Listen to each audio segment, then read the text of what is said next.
Morning, everyone. Good morning, Rabbi. We are learning Mishna Yevamos, Parak Ches, chapter 8, Mishnah Vav, Mishna 6. Okay. Siris Chama, the person who was born, that is sterile from birth. With Kohen Shanasa Bas Yisrael, and this sterile person from birth was a Kohen. And he married the daughter of a Yisrael, meaning the daughter of a non-Kohen. Ma'achila betruma. He feeds her truma. Basically, this person is a Kohen. Being that he was sterile from birth, there is no prohibition for him to marry. And therefore we say that he could go ahead and feed her truma. There is no reason. Just 1 second. Right. If he would have been sterile because of injury, he wouldn't be able to marry her. Since he's not allowed to marry her, if he would, and he would kabul with her, he would make her into a halala, or actually into a zona, and she would not be able to eat truma. But in this case, he's a sris chama. He was sterile from birth, therefore there's no prohibition for him to marry, and therefore he can go ahead and feed her truma. Okay. Rabbi Yosi, Rabbi Shimon Oimrim. Rabbi Yosi, Rabbi Shimon say, Androgenes Kohen, Shanasa Bas Yisrael, Machila Betruma. Androgenes is an androgen. That means someone born with both male and female organs. We say, and he's a Kohen, and it's Androgenes is a Kohen, and he married the daughter of a non-Kohen, Machila Betruma. He can feed her truma. Now, the question here is, this androgen, what kind of status does this androgen have? Is it a male? Is it a female? So if Rabbi Yosi and Rabbi Shimon are saying that he can feed her, that this androgen who marries the Bas Yisrael allows her to eat truma, then that means that he's a male. It's the male who enables his wife to be able to eat truma. It's kinyan kaspa. It's something that he's acquired. Anything you acquire is someone that you can feed truma. So if Rabbi Shimon or Rabbi Yosi, Rabbi Shimon are saying that the androgenes can feed her truma, that means that they consider the androgenes a male. Actually, the Bartanura brings down that in the Gemara we find that actually Rabbi Yosi changed his mind. He adopted a different opinion. And the opinion was that the androgenes is not male or not female. It's a beria b'fnei atzma. It's considered its own being. And actually, it remains in a suffix and a doubt what status it has, and therefore, according to that, he would not be able to feed her truma. But in the Mishnah, he held together with Rabbi Shimon that the androgenes is considered a male and therefore feeds her truma. Now, Rabbi Yehuda says, tumtum. A tumtum is a person who is born in a way that a membrane covers his personal parts, and we really have no way of knowing what's under there. Is it male or is it female? It's not both. The question is, we don't know what this person is because the membrane covers him. So Rabbi Yehuda Omer, tumtum shenikra. You have a tumtum. And then the membrane was opened up, it was torn open. V'nimtza zachar. And he comes out being a male. All right, so now he's a male. Says the Mishnah, lo yachleitz. He does not do chalitza. Mipnei shehu kasaris. Because he is a saris. This tumtum is sterile. Now, there seems to be more than one explanation to this. I'm going to stick with one explanation as we're learning the Mishnah, and that is that, so again, he's sterile. Is he sterile from birth? Is he sterile not from birth? How do we look at him? Is he a sris chama? Is he a sris adam? So there are those who learn that he is considered a sris chama, and as a sris chama,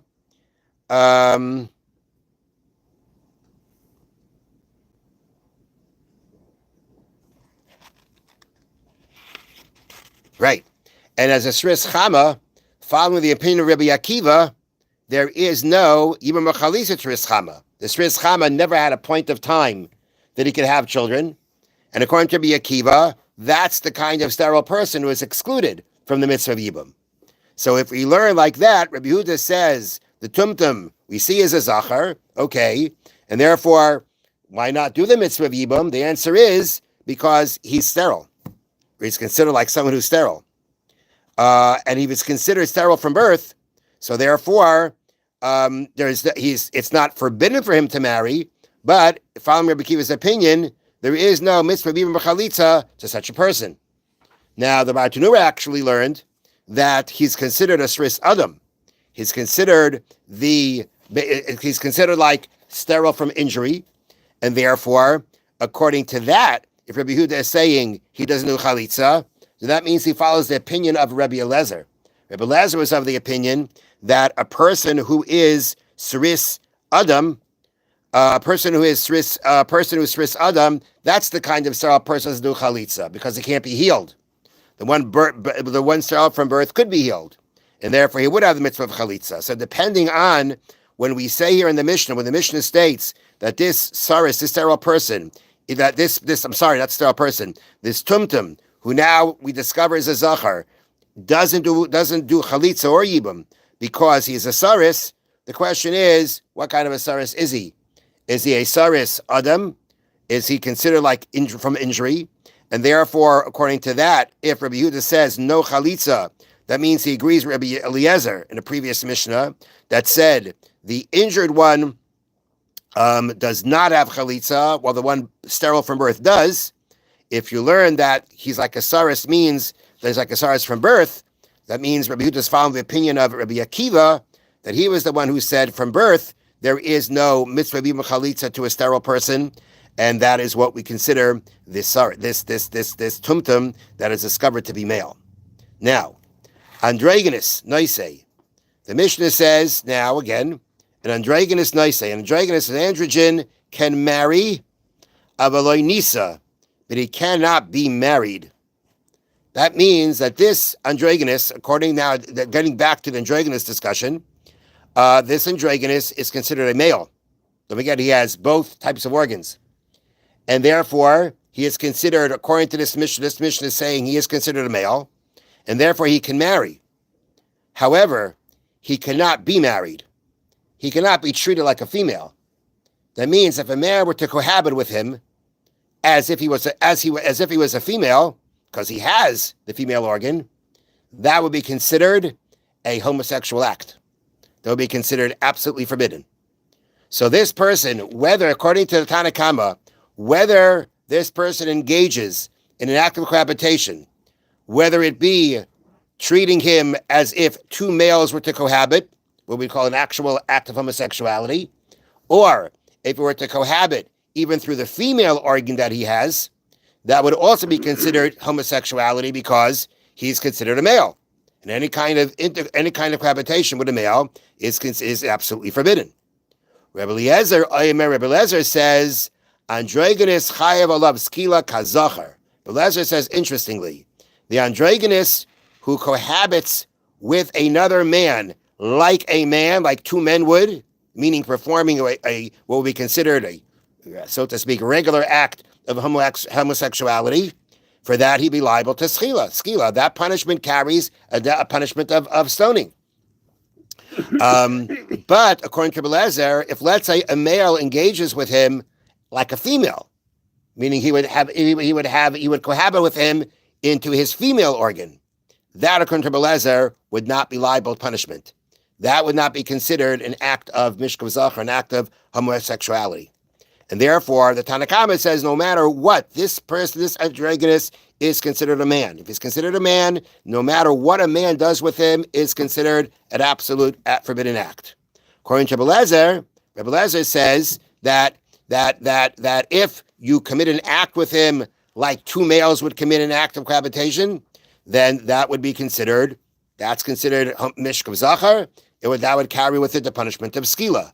However, if the act that you do is not as men, but you would do it like he's a woman because he has the female organ, that would not carry the punishment of skila. Okay, let's do Chofetz Chaim now. Okay. V'chol zeh ha'isr shaloshen hara hu davka al ish al pidin teru hu adayim b'chal misacha. What we've been discussing until now, the prohibition of speaking Lashon Hara about someone, is someone that, as we say, is Bechlal Amisecha. He's considered your friend. The pasuk says, for instance, you shall surely rebuke Amisecha, your friend. Amisecha, your friend, means he's considered within the fold. He's considered within the fold of the Jewish people. Amischa, your friend, comes from the word with. He's with you in Torah mitzvahs. But let's say you have a person who is what we call an apikaris. He's a heretic. He rejects the principle, the principles of the Torah. Then the way makes him be considered a heretic. And you're talking about someone who knows exactly what he's doing. A person who rejects the principles of the Torah out of ignorance is not an apikaris. However, the person who rejects them, he grew up with the knowledge of Torah. He studied the Torah, and nonetheless he rejected it all. That's a person who's considered an apikaris. That person, mitzvah laganais b'lavazaisem b'fneim b'bein shaloi b'fneim b'chom asheroya aleim u'shmei aleim tachsev leisenu isha samisai sechracha ba'amecha v'enim b'chlal zeh she'enim aisim ma'asei amcha. At the end of the day, a person who is not considered part of the people. Now, every person remains Jewish. That's not, they are Jewish. They can return. And if this apikaris were to go over to a Jewish woman and give her a ring to marry her, she'd be married. At the same time, there are certain situations where a Jew, for at least the responsibilities we have to one another, basically takes himself out of the Jewish people, takes himself out of the fold. And if a person does that, we are permitted to speak Lashon Hara about him. You see something wrong that he did? Let other people know. You want to tell him to his face? Tell him to his face. All of these kinds of obligations, not to cause a person distress with wording, not to speak Lashon Hara about that person, all that falls under someone that's amecha, someone that's part of your nation. We have another pasuk. David Melech said, those who hate you, God, I hate. Those who rise up against you, I quarrel with. V'apikaris nikra. What constitutes a person as an apikaris? HaKofer ba'Torah b'nevuah miYisrael. He denies the validity of Torah and prophecy amongst the Jewish people. He says it's not true. Whether he's talking about the written law or the oral law. If you reject the oral law as not true, that makes an apikaris. And even a person were to say, person